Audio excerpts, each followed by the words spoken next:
2023 সালে bill pass করিয়ে supreme কোর্টের চিফ জাস্টিসকে সরিয়ে দিয়ে নরেন্দ্র মোদী এবং অমিত শাহ গণেশ কুমারকে ইলেকশন কমিশনের মাথায় বসানোর পর থেকে সব রকম ভাবে বিজেপির আজ্ঞাবহ দাস হিসাবে তিনি কাজ করেছেন। এরপরেও এই বাংলার যত সরকারি কর্মচারী রয়েছে কমিশনের এই সিদ্ধান্তের মধ্যে দিয়ে তারা তাদেরকে অপমান করেছে। এই বাংলা বিরোধী বাঙালি বিরোধী বিজেপিকে তাই বাংলার মানুষ যোগ্য জবাব দিয়েছে, যার প্রতিফলন আগামী পরশুদিন আপনারা পাবেন। এই সেন্ট্রাল গভর্নমেন্টের অফিসার আনুন আর যাই আনুন, যিনি আমাদের এখানে পরিযায়ী পাখির মতো এসে ভোট প্রচার করে গেলেন সেই নরেন্দ্র মোদী, বা যিনি আমাদের এখানে 15 দিন একটানা থেকে গেলেন সেই স্বয়ং অমিত শাহ যদি কাউন্টিং অবজারভার হিসেবে বসে থাকেন, 4 তারিখের ফলাফলের কোনো পরিবর্তন হবে না। মমতা ব্যানার্জির নেতৃত্বে তৃণমূলের সরকার চতুর্থবারের জন্য বাংলার মানুষের আশীর্বাদে ক্ষমতায় আসবে। কি বলছেন বিজেপির মুখপাত্র দেবজিৎ সরকার, দেখুন এবার। গত 15 বছর ধরে যেভাবে মানুষের গণতান্ত্রিক অধিকারকে বাজেয়াপ্ত করা হয়েছিল, রাজনৈতিকভাবে যেভাবে রাজ্য সরকারি কর্মচারীরা নির্বাচন কমিশনের অধীনে কাজ করতে গিয়ে টিএমসির ফ্রন্টাল অর্গানাইজেশন হয়ে কাজ করতেন ভোটের সময়, সেগুলো বন্ধ হওয়া দরকার ছিল। এভাবে চলতে পারে না। একটা ন্যূনতম নিরপেক্ষতার প্রয়োজনীয়তা আছে। হাইকোর্টগুলো এবং মহামান্য সুপ্রিম কোর্ট তারা কিছুই দেখতে পায় না, শুধুমাত্র তৃণমূল কংগ্রেসেরই একটা বড় মাইক্রোস্কোপ আছে, সেই দিয়ে ওরা সব দেখতে পায়। মানুষ জানে কারা গণতন্ত্র বাজেয়াপ্ত করেছিল।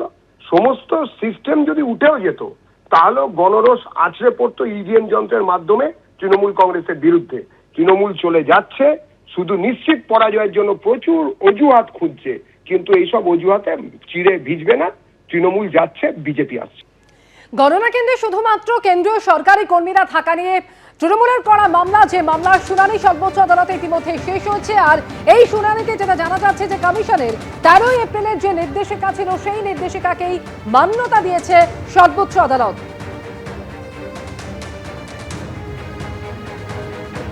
ঠিক কি নির্দেশ সুপ্রিম কোর্টের, আরো বিস্তারিত জানবো। বিজেন্দ্র সিংহ এই মুহূর্তে সরাসরি রয়েছেন আমাদের সঙ্গে। বিজেন্দ্র,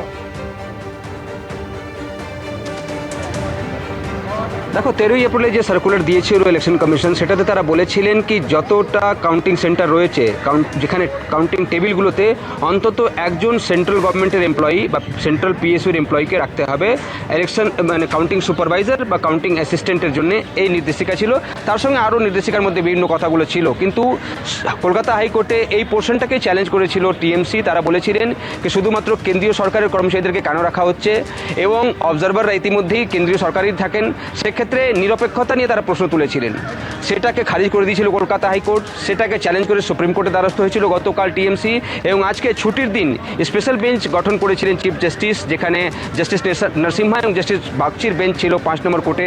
এবং সেখানে যখন হিয়ারিং হয় তখন প্রথমে আমরা দেখলাম কপিল সিব্বল এই বক্তব্যগুলো রাখছিলেন কি যে 13 এপ্রিলের যে সার্কুলার ছিল সেটা একতরফাভাবে দেওয়া হয়েছে, কোনো রাজনৈতিক দলকে জানানো হয়নি। তারা 29 তারিখ জানতে পেরেছেন, তারপরে তারা হাইকোর্টে দ্বারস্থ হয়েছিলেন। তিনি বলেন তারা আশঙ্কা করছেন কি এটাতে নিরপেক্ষতা থাকবে না পশ্চিমবঙ্গে যা পরিস্থিতি রয়েছে, তাই তারা মনে করছেন কি এই সার্কুলারটাকে রিজেক্ট করা হোক।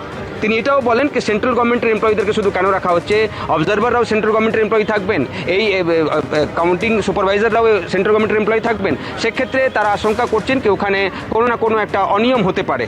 তার সঙ্গে সঙ্গে তিনি এটাও বলেন কি এই সার্কুলারের এটাও লেখা উচিত কি রাজ্য সরকারের কর্মচারীদেরকেও রাখা হোক। কিন্তু এই যুক্তিগুলো যখন তিনি দিচ্ছিলেন তখন আমরা দেখলাম ইলেকশন কমিশনের তরফ থেকে বলা হলো কি এটা পুরোপুরি যে আশঙ্কাটা তিনি প্রকাশ করছেন সেটার কোনো বেসিস নেই, ভিত্তিহীন অভিযোগ তিনি করছেন। ইলেকশন কমিশন আজকে জানায় কি প্রত্যেকটা গণনা কেন্দ্রের যিনি রিটার্নিং অফিসার হন তিনি সুপ্রিম, এবং তিনি হন রাজ্য সরকারেরই কাডারের আধিকারিক, এবং তিনি ঠিক করেন র্যান্ডমাইজেশনে কি কাকে সুপারভাইজার কাউন্টিং সুপারভাইজার বানাবেন এবং কোথায় কোন টেবিলে কাকে বসাবেন সেটা তার উপর থাকে। সেক্ষেত্রে এই আশঙ্কাটাই পুরোপুরি ভুল রয়েছে। এবং তিনি এটাও বলেন কি তারা কোথাও বলেননি কি রাজ্য সরকারের কর্মচারীকে তারা রাখবেন না। তখন সুপ্রিম কোর্টের একটা অবজারভেশন খুবই গুরুত্বপূর্ণ ছিল। সুপ্রিম কোর্ট তখন বলে কি রাজ্য সরকারের কর্মচারী হন বা সেন্ট্রাল গভর্নমেন্টের কর্মচারী হন, ইলেকশন চলাকালীন তারা ইলেকশন কমিশনের অধীনে টাইপের কাজ করেন এবং ইলেকশন কমিশনের কাছে তাদেরকে রিপোর্ট করতে হয়। সেক্ষেত্রে এই ধরনের আশঙ্কা আপনি কেন প্রকাশ করছেন? সার্কুলারের মধ্যে এইটা বলা হয়নি কি রাজ্য সরকারের কর্মচারীকে তারা নেবেন না। র্যান্ডোমাইজেশন করার পর ঠিক করবেন সেখানকার রিটার্নিং অফিসার কি কাকে কোথায় বসাবেন সেক্ষেত্রে, এবং এটাও বলে সুপ্রিম কোর্ট আজকে সেখানে তো কাউন্টিং এজেন্টরা সব দলেরই থাকবেন। সেক্ষেত্রে কেন আপনি মনে করছেন কি সেখানে কিছু গন্ডগোল হতে পারে বা নিরপেক্ষতা থাকবে না, এটা আপনি কেন অ্যাপ্রিহেন্ড করছেন? এবং তখন আমরা দেখলাম ইলেকশন কমিশনের তরফ থেকে বলা হয় কি রিটার্নিং অফিসার যখন রাজ্য সরকারেরই কার্ডের আধিকারিক রয়েছেন তিনি সব কিছু ঠিক করবেন, তো এই আশঙ্কা তিনি কেন প্রকাশ করছেন? কপিল সিবাল এই যুক্তিও দেন কি সিসিটিভি ফুটেজগুলো রাখা উচিত, গন্ডগোল যদি হয় সেক্ষেত্রে পরে সেটাকে চ্যালেঞ্জ করা যাবে। ইলেকশন কমিশন নাকি 10 দিনের মধ্যে সেটাকে ডিলিট করে দেয়। আজকে ইলেকশন কমিশন জানায় কি তারা সিসিটিভি ফুটেজ 45 দিন অবধি প্রিজার্ভ করেন, যেহেতু ইলেকশন কমিশনের আইন অনুযায়ী আছে, জনপ্রতিনিধি আইনেই বলা হয়েছে কি যদি রেজাল্ট নিয়ে কেউ অসন্তুষ্ট হন আগামী 45 দিনের মধ্যে সেই ক্যান্ডিডেট বা সেই এলাকার কোনো ভোটার ইলেকশন পিটিশন কোর্টে ফাইল করতে পারেন। তো 45 দিন অবধি তারা সিসিটিভি ফুটেজটাকে সামলে রাখেন, তারা সংগ্রহিত থাকে, এবং যদি মামলা হয় সেক্ষেত্রে যতদিন না মামলা নিষ্পত্তি হচ্ছে সেই সিসিটিভি ফুটেজগুলোকে সেইভাবে রাখা হয়। সেক্ষেত্রে এই আশঙ্কাটাকেও তিনি বলেন কি গুরুত্ব দেওয়ার কোনো প্রয়োজন নেই।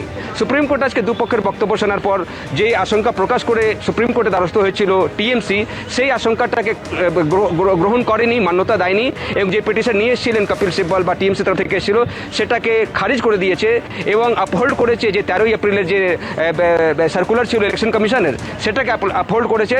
তবে একটা বলা যেতে পারে কনসোলেশন হিসাবে আজকে কপিল সিব্বল বারবারই বলছিলেন কি সিসিটিভি ফুটেজগুলোকে যেন প্রোটেক্ট করা হোক। ইলেকশন কমিশন অ্যাসিওর করেছে কি অন্তত 45 দিন তো তারা প্রোটেক্ট করবেনই, মামলা হলে তার আগের দিন অবধিও তারা প্রোটেক্ট সেই সিসিটিভি ফুটেজগুলোকে করবেন। অর্থাৎ হাইকোর্ট যে রায় দিয়েছিল সেটাকে বহাল রেখেছে সুপ্রিম কোর্ট, এবং 13 এপ্রিলের যে সার্কুলার ইলেকশন কমিশনে রয়েছে সেটাই লাগু হবে আগামী 4 তারিখ যখন কাউন্টিং হবে, এবং যে যুক্তিগুলো নিয়ে এসেছিল সুপ্রিম কোর্টে টিএমসি সেটাকে মান্যতা দেয়নি সুপ্রিম কোর্ট আজকে। বিজেন্দ্র, তুমি আমাদের সঙ্গে থাকো। সুপ্রিম কোর্টে তৃণমূলের করা মামলার শুনানি শেষ, কমিশনের 13 এপ্রিলের নির্দেশিকাকেই মান্যতা দিয়েছে সর্বোচ্চ আদালত। এই কাউন্টিং সুপারভাইজার এবং কাউন্টিং অ্যাসিস্ট্যান্টরা কমিশনের অধীনে কাজ করবে। তারা যদি কমিশনের নিয়ন্ত্রণে কাজ করেন তাহলে তারা কেন্দ্রীয় সরকারি কর্মী নাকি রাজ্যের, তাতে কি এলো গেল? গণনা কেন্দ্রের সমস্ত দলের এজেন্ট থাকবে, তাহলে অসুবিধে কোথায়? প্রশ্ন বিচারপতি জয়মাল্য বাগচি। কমিশনের কাছে কেন্দ্র রাজ্য উভয় কর্মীদের মধ্যে থেকে আধিকারিক বাছার অধিকার আছে, এমনটাই নির্দেশ সুপ্রিম কোর্টের।